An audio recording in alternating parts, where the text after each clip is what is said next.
Hey everyone, welcome back to my channel Rim plus lifestyle. আমি একটা blog post করেছিলাম হলদিয়ার, সেখানে বলেছিলাম আমি এত বড় মিথ্যেবাদী মানুষ কোনোদিন দেখিনি। তো সেই ভিডিওটা দেখার পর অনেকের রিয়াকশন অনেক রকম হয়েছে, মানে অনেকে নিজের মতো করে নিজের গায়ে রংটা মেখেছে, কিন্তু আমি কারুর গায়ে এই রংটা ছেটাতে চাইনি। কিন্তু কেউ যে কেন নিজের গায়ে রংটা মাখলো আমার জানা নেই। আর ওখানে আমি কাউকে মেনশনও করিনি বা মেনশন করার কথা উঠছেও না, একমাত্র একটা টোটো কাকু ছাড়া।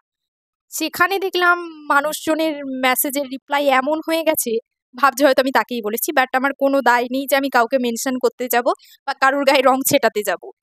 ঘটনাচক্রটা এরকম হয়েছিল, আমরা হলদিয়াতে ঘুরতে বেরিয়েছিলাম, সেখানে একটা টোটো কাকুর সাথে কন্ট্যাক্ট হয়েছিল যে মাথা পিছু 60 টাকা করে নেবে, আর আমরা টোটোতে যেহেতু 6 জন ছিলাম তাহলে 3 6 মানে 360 টাকা হচ্ছে আর কি।